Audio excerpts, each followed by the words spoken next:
చేసుకోవాలి. ఒకప్పుడు విలన్లని హైలైట్ చేసి వాళ్ళు చేసిన తప్పిదాలని ఎండగడుతూ హీరోలు చేసే విన్యాసాలతో సినిమాలు వచ్చేవి. ఇప్పుడు స్మగ్లర్లే హీరోలు అవుతున్నారు. పుష్ప నేపథ్యం దీంట్లో ఏదైనా ఉందా, లేకపోతే ఆయన ప్రకృతి ప్రేమికుడిగా మాత్రమే ఈ వ్యాఖ్య చేసి ఉంటారా? ఆయన అటెండ్ అయిన సమావేశానికి ఉన్న కాంటెక్స్ట్ని బట్టి ఎలా చూడాలి? ఎందుకంటే నేను నుంచి సోషల్ మీడియాలో దీని మీద విస్తారంగా చర్చ జరుగుతుంది. మెగా కాంపౌండ్కి అల్లు కాంపౌండ్కి మధ్య ఏమన్నా చిచ్చు నడుస్తుందా? అంటే మా అధినేత ఉప ముఖ్యమంత్రి గారు పవన్ కళ్యాణ్ గారి ఆలోచన విధానాన్ని చాలా సందర్భాల్లో మేము తెలియజేయడం జరిగింది. మరోసారి తెలియజేస్తాను ఆయన ఆలోచన విధానం ఎలా ఉంటుంది. గత 5 ఏళ్ల పాటు హోటల్లో బయటికి రాకోకుండా, పార్టీ ఆఫీస్ నుంచి బయటికి రాకుండా, ఈవెన్ కార్లో నుంచి బయటికి రాకోకుండా కూడా 5 ఏళ్ల పాటు సప్రెస్ చేసినప్పటికీ కూడా అధికారం ఇంకా చేపట్టక ముందే గెలిచిన రోజే సాయంత్రమే మనం వెండేట పాలిటిక్స్ కాదు, మనకు బాధ్యత ఉంది, వ్యక్తిగత ఆలోచనలు, వ్యక్తిగత శత్రుత్వాలు అవన్నీ మర్చిపోదాం, మనకు సంబంధం లేదు, మనం ఇప్పుడు అధికారంలోకి రాబోతున్నాం అంటూ చేసిన వ్యాఖ్యను ఒకసారి మనం విశ్లేషిస్తే, అంటే గత 5 ఏళ్ల పాటు అంత సప్రెస్ చేసినప్పటికీ కూడా మనము ఆయన్ను ప్రత్యర్థిగా కాదు, శత్రువు కాదు, జస్ట్ ఈజ్ ఏ పొలిటీషియన్, మనకు సంబంధం లేదు, ఆయన 5 ఏళ్ల పాటు ముఖ్యమంత్రిగా ఉన్నాడు, మనం ఇప్పుడు అధికారం లేక రాబోతున్నాం, మనకు అవన్నీ అవసరం లేదు, చట్టబద్ధమైన పాలన అందించబోతున్నాం అని అంత సప్రెస్ చేసిన వ్యక్తి పట్లే ఆయన అలా ఉన్నప్పుడు, సో ఒక కుటుంబంలో వ్యక్తి గురించి కానీ, లేకపోతే సినిమాకు సంబంధించిన కొన్ని పాత్రలకు సంబంధించి ఆయన ఒకరిని టార్గెట్ చేయడం అంత నేరోగా ఆయన ఎప్పుడు ఆలోచించారు.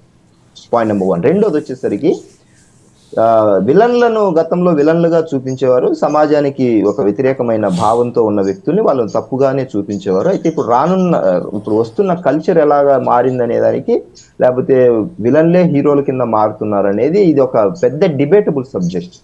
కోడి ముందా గుడ్డు ముందా అనేది ప్రజలు అలా కోరుకుంటున్నారు కాబట్టి మేము అలా తీస్తున్నామంటూ డైరెక్టర్లు అంటున్నారు. డైరెక్టర్లు అలాంటి సబ్జెక్టులు ఇప్పుడు నవతరం కొత్త తరం అలా చూస్తున్నారు కాబట్టి ప్రజలు కోరుకుంటున్నది మేము ఇస్తున్నామని డైరెక్టర్లు అంటున్నారు. ప్రజలకు కూడా వాళ్ళు ఇస్తున్నారు కాబట్టి మేము చూస్తున్నామని ప్రజలు అంటున్నారు. ఇందులో ఏది కరెక్ట్ అంటే గిన ఇద్దరికి బాధ్యత ఉంటుంది. సో సమాజంలో ఇలాంటి ఇన్ఫ్లుయెన్స్డ్ మీడియా, ఒక మాధ్యమం అనేది, సినిమా మాధ్యమం అనేది చాలా పెద్దది. అలాగే మన రాష్ట్రంలో లేకపోతే తెలంగాణలో చాలా విస్తృతంగా, సౌత్ లో ఎక్కువ సినిమాకు సంబంధించిన ఆలోచన విధానము, ఆరాధన భావం ఎక్కువ ఉంటుంది కాబట్టి హీరోల పట్ల అది ఒక అలవాటు చేసుకుంటారేమో, ఆ దిశగా అలవాటు చేసుకుంటారేమో. సో అలాంటి క్యారెక్టర్లు సినిమా హీరోలు కూడా చేసేటప్పుడు నాకు కూడా ఇబ్బందిగా ఉంటుందని కూడా అదే మాట కూడా చెప్పారు ఆయన కూడా.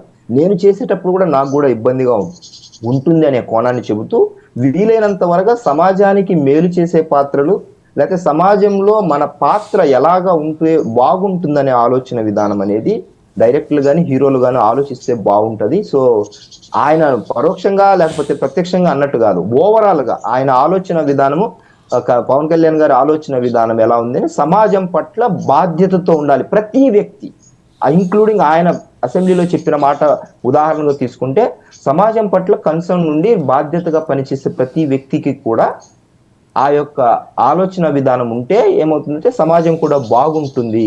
లేకపోతే గిన దాన్ని అలవాటుగా, అంటే ఒక విలన్ ఆలోచన విధానాన్ని యువత అలవాటు చేసుకుంటే నష్టం జరుగుతుందనే కోణాన్ని మనము కొంచెం విస్తృత ఆలోచనతో చేస్తే మనకు అర్థమవుతుంది వాసుదేవన్ గారు. సో పుష్పకి ఈ ఆయన చేసిన వ్యాఖ్యలకి ఎలాంటి సంబంధం లేదంటారు? పుష్ప లేదు అలాంటి ఆలోచన, ఎందుకంటే ఆయన వెళ్ళిందే లేదు, ఏం సంబంధం లేదు. ఎందుకంటే ఆయన వెళ్ళిన కాంటెస్ట్ కూడా అడవులకు సంబంధించిన, ఏనుగులకు సంబంధించినది వెళ్ళారు కాబట్టి, అలాగే ఎర్రచందనానికి సంబంధించిన దోపిడీ జరుగుతుంది. మొత్తం 3 రాష్ట్రాలు, ఆంధ్రప్రదేశ్, కర్ణాటక అండ్ తెలంగాణ 3 రాష్ట్రాల పరిధిలో జరుగుతుంది కాబట్టి ఈ దోపిడీ. సో దాన్ని మనము ముఖ్యమంత్రి స్థాయిలలో పరిష్కరించుకోవాలి కాబట్టి, సరిహద్దుల విషయంలో, అలాగే అధికార పోలీసులు లేకపోతే చెక్ పోస్టులు అవన్నీ మనం బార్డర్ తో ఉంటాం కాబట్టి పక్క రాష్ట్రాల వాళ్ళతో, ఆ కాంటెస్ట్ లో మనము షేర్ చేసుకుంటూ దీన్ని నివారించాలి, ఇలాంటి తప్పులను నివారించాలనే కోణంలో దుండగులు, లేకపోతే ఇలాంటి క్రిమినల్స్, లేకపోతే ఇలా దోపిడీదారులు, స్మగ్లర్స్, కిడ్నాపర్స్ ను మనము ఎంటర్టైన్ చేయకూడదు, అందరం కలిసికట్టుగా పని చేయాలి.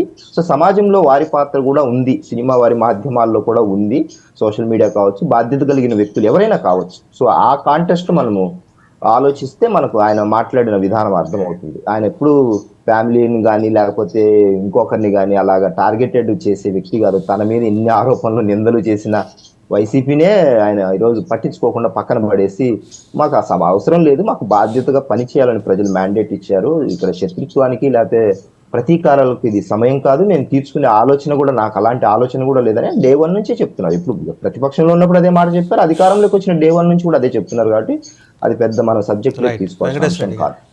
ఇప్పుడు సోదరులు వివేక్ గారు మాట్లాడుతున్నారు, మాకు అలాంటి ఆలోచన లేదు, కక్ష తీర్చుకునే పని లేదంటే, మరి రాష్ట్రంలో జరిగిన దాడులు వీటి గురించి ఇంతవరకు